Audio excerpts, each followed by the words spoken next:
रामकृष्ण हरी माऊली. आजचा विषय आहे सुख. प्रत्येक मनुष्य हा रात्रंदिवस सुखासाठी तळमळ करतो, पण त्याला सुख मिळत नाही.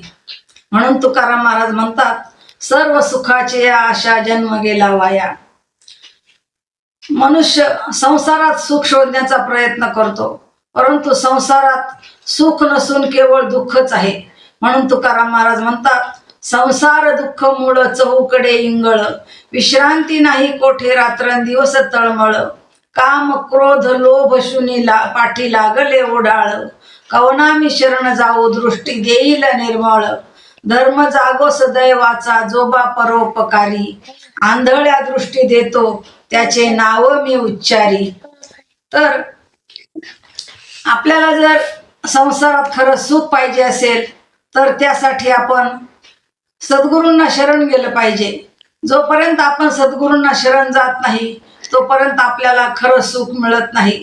कारण तुकाराम महाराज परत एके ठिकाणी म्हणतात की सुख वसे एके ठाई बहुपायी संतांच्या. सुख हे संतांच्या पायाजवळ आहे. म्हणून आपण जोपर्यंत संतांना शरण जात नाही तोपर्यंत आपल्याला खऱ्या सुखाचा व शांतीचा अनुभव येणार नाही. प्रत्यक्ष प्रभू रामचंद्र यांना सुद्धा सद्गुरूंना शरण जावं लागलं. प्रत्यक्ष भगवान श्रीकृष्णांना सुद्धा सद्गुरूंना शरण जावं लागलं.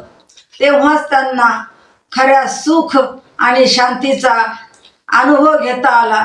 असं आपल्याला सुद्धा जर सुख आणि शांती जीवनात हवी असेल तर त्यासाठी आपण सुद्धा सद्गुरूंना शरण गेलो पाहिजे. म्हणून सद्गुरूंना शरण जाऊन त्यांची सेवा केली पाहिजे. ज्ञानेश्वर महाराज ज्ञानेश्वरीमध्ये म्हणतात की तद्विधी प्रणिपातेन परिप्रश्नेन सेवया उपदेक्षन्ति ते ज्ञानम ज्ञानेन तत्वदर्शिनः. अशा तत्वदर्शी महात्म्यांना जर आपण शरण गेलो तर निश्चितच आपल्याला खरं सुख आणि समाधान मिळाल्याशिवाय राहणार नाही. म्हणून या मनुष्य देहात आल्यानंतर आपलं कर्तव्य आहे की आपण श्री गुरूंना शरण जाऊन खऱ्या सुख आणि शांतीचा अनुभव घेतला पाहिजे. धन्यवाद.